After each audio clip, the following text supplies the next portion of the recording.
hoje para a nossa terceira aula sobre voz passiva, ok? Então, olha lá, the passive voice with two objects. Voz passiva com dois objetos. So, let's see. What's necessary to make a passive sentence? O que é necessário para se fazer uma sentença na voz passiva? It's necessary transitive verbs, ok? É necessário que se tenha verbos transitivos. So let's see, what are transitive verbs? Então, o que são verbos transitivos? Transitive verbs are verbs followed by an object. Então, são os verbos que são seguidos por um objeto. Ou seja, são aqueles verbos que necessitam de complemento. So let's see an example. The army sent the best soldiers to the war. O exército enviou os melhores soldados para a guerra. Então, vamos olhar aqui, ó. Primeira coisa, eu acho o verbo, coração da minha frase. Quem está antes é meu sujeito, quem está depois é meu complemento, né? Eu tenho que daí olhar com cuidado esse complemento, verificar se tem dois objetos, se tem advérbio. Mas, a princípio, é assim, ó. Encontro o verbo, quem está antes é sujeito, quem está depois é complemento. Beleza. Tá. O exército enviou. Quem envia, envia alguma coisa. Então, é um verbo que necessita de complemento. Ele não posso acabar a minha frase aqui, tá? Então, envia uma carta, envia os melhores soldados, envia uma caixa de bombom, mas ele necessita de complemento. Se ele necessita de complemento, ele é chamado de verbo transitivo, ok? Somente com esses verbos é que nós vamos conseguir fazer voz passiva, porque daí a gente tem um objeto que vai virar sujeito, e quem é sujeito vai lá para o final da oração virar agente da passiva, tá? Então, vamos lá, ó. The army sent. Então, quem enviou? O exército enviou o quê? Os melhores soldados, the best soldiers, é meu objeto. Para onde? Lugar, para a guerra, advérbio, advérbio de lugar. Então, eu tenho mulata. Se você tem a mulata, não mexe com a mulata. Deixe-a no mesmo lugar na sua frase, ok? Vamos lá para a voz passiva, então. Vamos realizar a inversão dos termos. Ó, quem era objeto vira sujeito, the best soldiers. Quem era sujeito vem aqui para depois do verbo virar agente da passiva, by the army. E o meu verbo, eu vou aplicar aquela regra de voz passiva, to be mais verbo no past participle. Então, aqui, ó, por que o to be ficou no passado? Vamos lá, o verbo na ativa estava no passado. Significa, então, que to be deve ser conjugado no passado. Aí, para você saber se é singular ou plural, você olha o teu sujeito aqui nessa sua nova oração. Esse sujeito é singular ou plural? É plural, ó, soldiers. Então, não posso usar was, eu tenho que usar were. Então, the best soldiers were. E o verbo, então, que serviu de referencial para a conjugação desse verbo to be, ele agora vai ser conjugado lá no particípio passado, tá? Na terceira coluna. Só que ele é um verbo irregular. É send, sent, sent. Enviar, enviou, enviado. Então, ele vai ficar da mesma forma, ó. The best soldiers were sent by the army to the war. Olha lá, to the war no final da oração, nosso advérbio de lugar, to the war também no final da oração, depois que eu fiz toda a inversão dos termos aí para transformar em voz passiva, ok? Next, direct and indirect objects.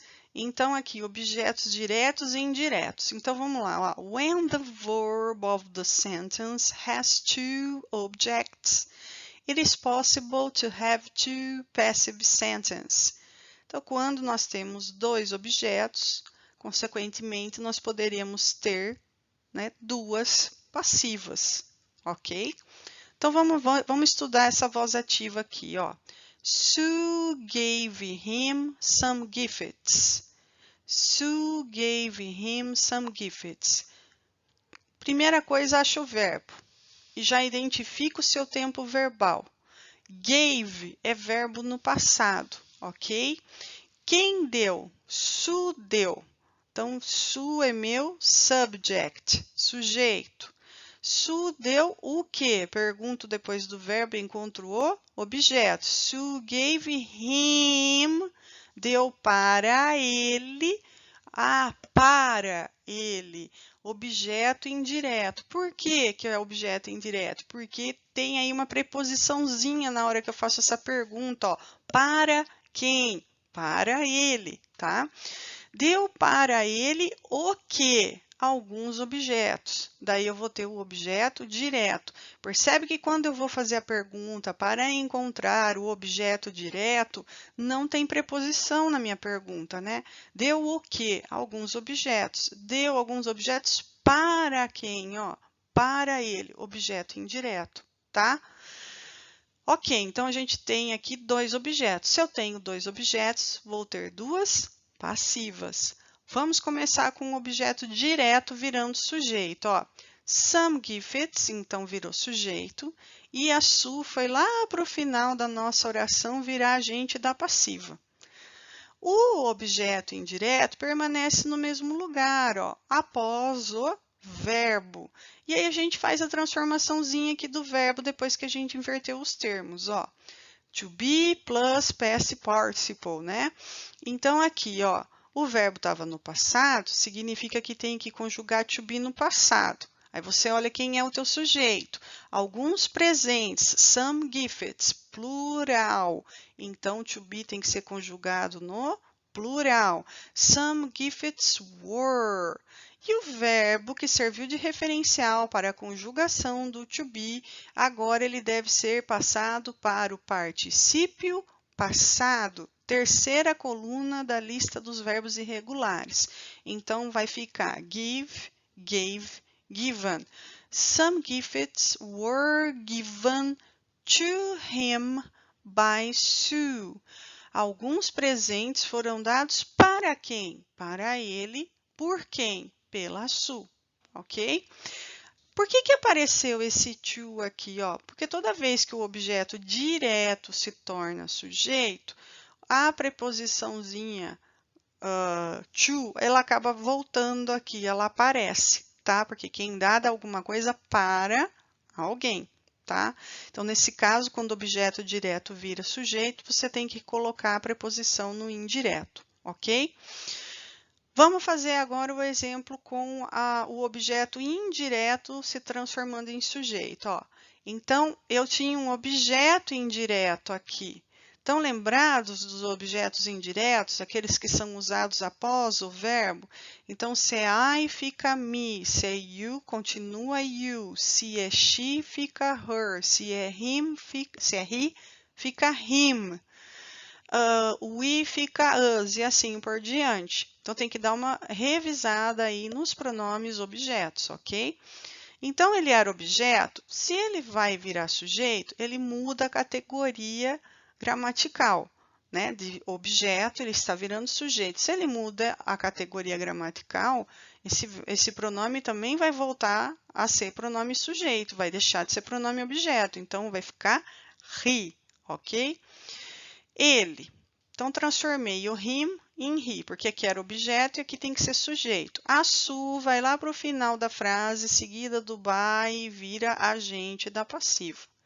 O objeto direto, ele continua lá no lugarzinho dele, ó. Era a última coisa que aparecia na frase, vai ser a última coisa antes da inversão aqui do Sue, tá?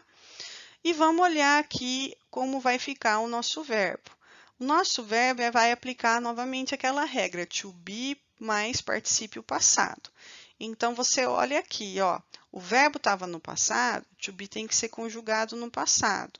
Porém, quem é seu sujeito? É he, terceira pessoa do singular, was. Então, he was given, particípio passado. Já comentamos aqui anteriormente. Então, give, gave, given. Was given some gifts by Sue. Então, vamos fazer a tradução. Ó. Para ele foi dado alguns presentes pela Sue. ok? Então, alguns presentes foram dados para ele pela Sue, ou a ele foram dados alguns presentes pela Sue. Cuidado que quando vocês olham essa frase, o instinto de vocês quer que vocês traduzam assim: ele foi dado alguns presentes pela Sue. Nossa, tá errado, não tem sentido. Sim, se você começar a tradução dessa forma, não vai ter mesmo. Você tem que imaginar que toda vez que o objeto indireto vira sujeito, você tem que colocar uma preposiçãozinha aqui, lembra? Porque a gente já pergunta com preposição para encontrar esse tipo de objeto. Então, você vai ter que colocar a preposição aqui também para dar sentido na hora que for falar a língua portuguesa. Ó, para ele foi dado. Ah, ele foi dado. Tá? Então, não esquece, imagina que ela está oculta aqui, certo? Uma também que nós não começamos, né, oração com preposição em inglês. Lembra das perguntas? Where are you from? De onde você é? Então, from está lá no final da minha oração. Mas, quando eu vou traduzir, eu acabo jogando no língua portuguesa aqui no início, ok? É isso, então, pessoal. Espero que vocês tenham entendido, ok? See you, bye bye. Quem não se inscreveu no canal, se inscreve lá, ok? Bye bye.